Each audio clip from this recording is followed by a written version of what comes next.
Hello there, and welcome to 10 advanced tips and tricks for base building in Rimworld.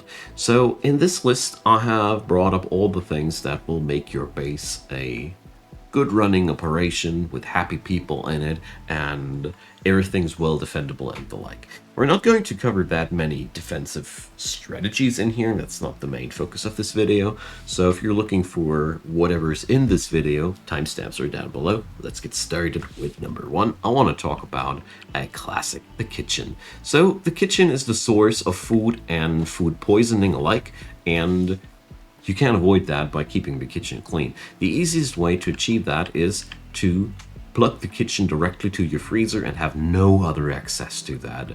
Then only your cooks will enter the kitchen, and this way the dirt production in the kitchen will be minimized. Keep an eye on this place to keep it clean, or just download some mods that are good for keeping the base clean, whatever is to your liking.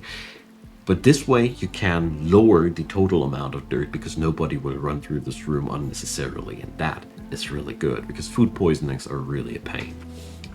Number two, the expendable animal zone. This one is one of my favorites. So wherever you want to defend your base or distract enemies, you can put up a zone where you dump all the animals that you don't like. So you can put up as many zones as you want. Here I created one called Expendables, and I plugged it in here. What I store here right now are rats. So raiders have that wonderful inability to focus on important targets. They really pick whatever they can. They're really impulse driven. And if you even time it and wait until the raiders are full on in combat with your expandable animals, should be something tougher than rats though, you can even take advantage and come a little bit delayed into the fight. Whatever you do with this little tactic, you can put so much use into all those critters that are practically useless. You get another one of those squirrels gifted? Well, that's something you can do with it. And at the end of the day, if they don't do anything else, they can be dragged up to your butcher's table and transformed into some nice dinner afterwards. Number three, I want to talk about beauty rating, happiness, and flooring. These three things belong really closely together. So whenever my colonies spiral into disaster, it has had quite often something to do with unfloored bedrooms or many unfloored areas. You know, the thing about Rimworld is they hate nature. I don't know what's wrong with them, but as you see here, everything which is not some beautiful kind of tree or interesting plant, when it's just ground, it's -1 beauty. And that makes people unhappy over the course of the time. Therefore, just slapping up some neutral flooring is already an advantage.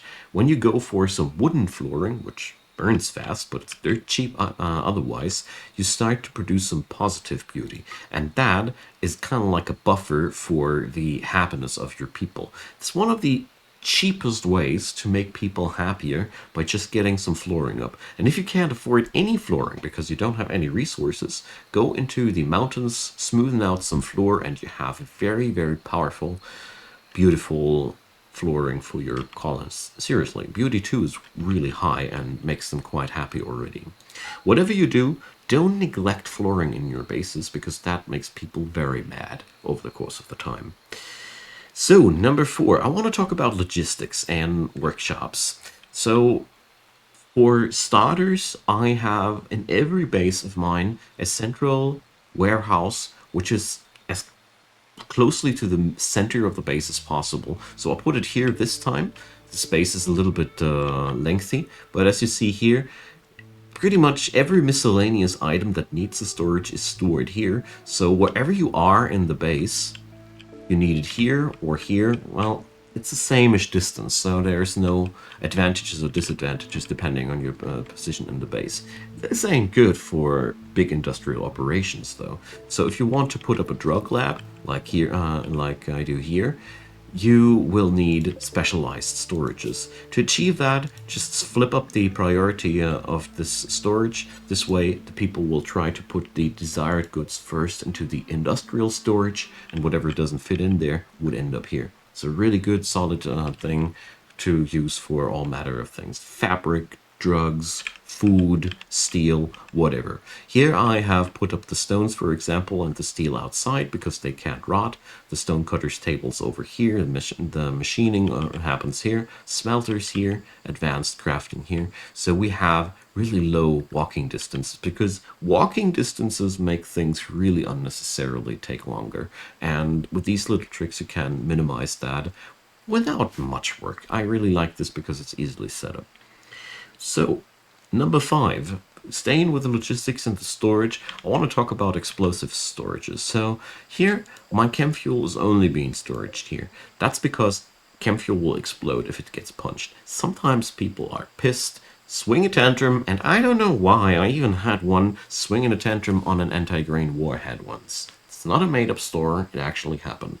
That means explosives have to be stored separately. Don't make the mistake to put them in there. I would even recommend you to forbid these items completely out of your general storages to make sure that these things never land there. Also, mortar shells. They are the same material, or they are also very, very explosive and should be stored separately. If you want to go really pro, I'd even recommend you to store your chem fuel separate from your shells. Because, you know, if somebody swings a tantrum at your chem fuel, this way you won't lose your shells as well, because chain reactions happen with explosives so darn fast. Therefore, it really pays off to put good attention to where to store that stuff, and especially mortar shells. You know, they are valuable. They're really strategical treasures, and therefore, it's worth the effort.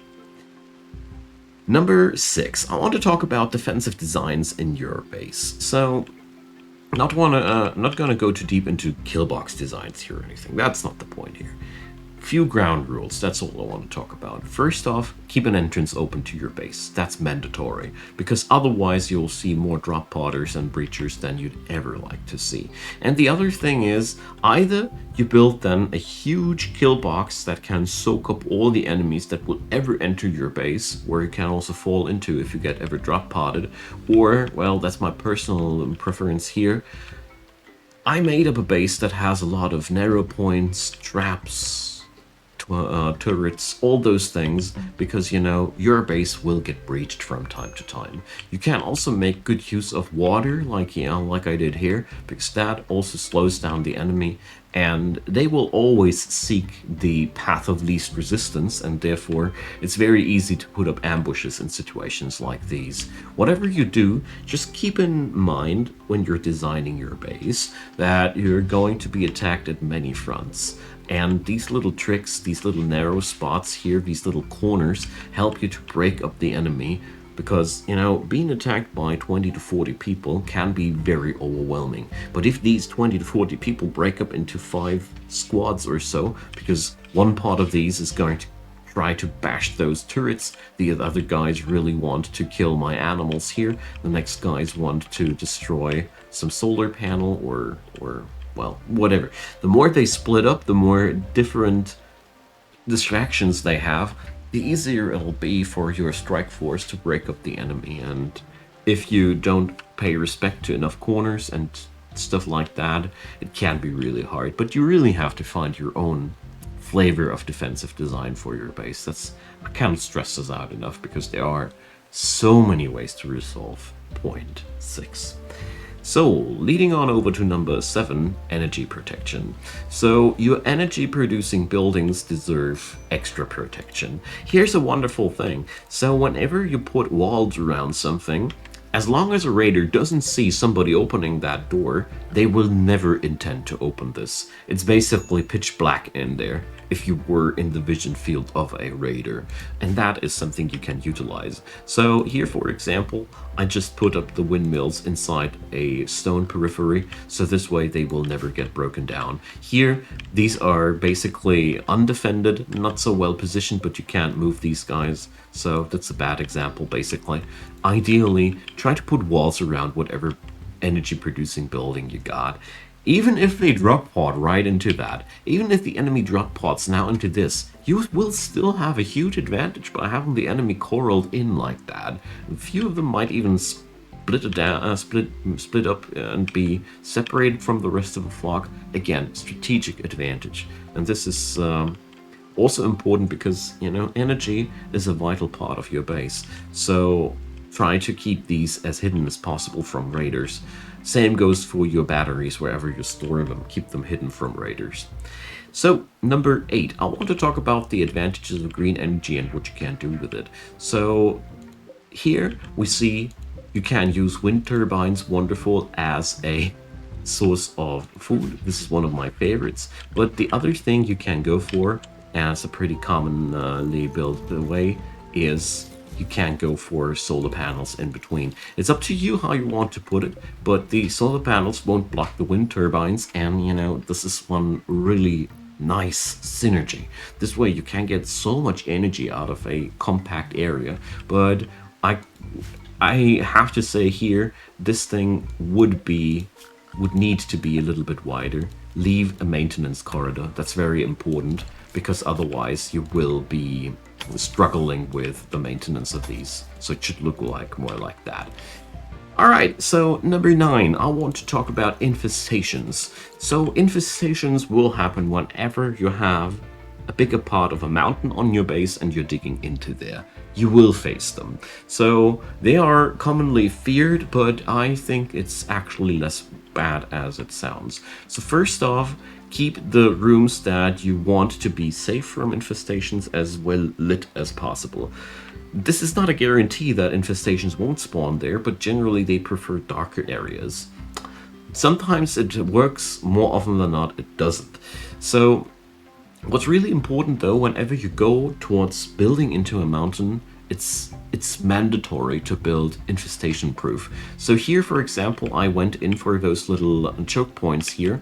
So whenever a infestation will happen, I have a very easy time locking down the corridor completely. Just pay attention to the fact that you don't put these choke points too close to each other, because they are ranged attackers on the insectoid front, and they might use these walls for cover if you put them too close to each other. But whatever you do, if you have choke points like these and a couple of people with armor, shotguns, grenades and stuff, most infestations become surprisingly manageable. The biggest advantage of the insectoids is that they can swarm you. With these little design tricks, you deny them this advantage massively. Now, number 10, I want to talk about wealth and expansion. So, you might or might not know, the wealthier your base, the more dangerous the storyteller will become. So that means the more money you have accumulated in your base, the more stories people will have heard of your place and they feel like there's something worth stealing there. That means, in a nutshell, I recommend to you, if you have a high difficulty rating and you want to survive there, your investments in the early game should always flow first and foremostly towards defenses.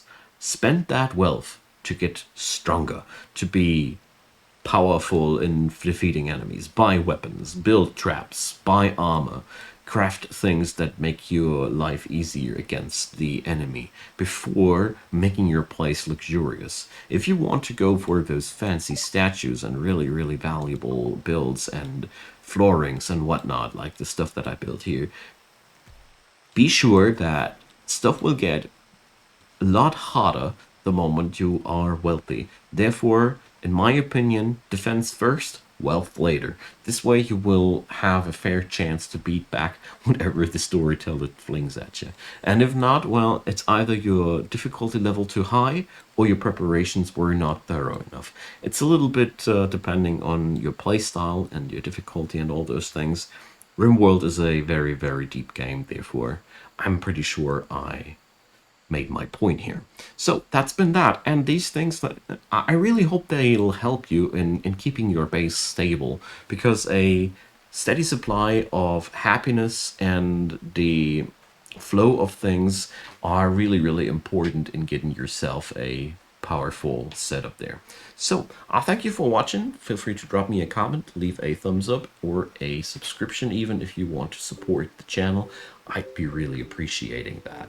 That being said, there's also links down there to Patreon, PayPal, and Buy Me a Coffee, and I'd be really delighted if you'd give them a look. As an independent content creator, I can really use all the support that I can get. And if you want to join my community, there's also a Discord link down there with lots of friendly strategy and survival game players, and I'd really like to have more people down there. So, thanks for your time. Thanks for hanging around until the very end of this video. I really appreciate, and I hope I'll see you next time.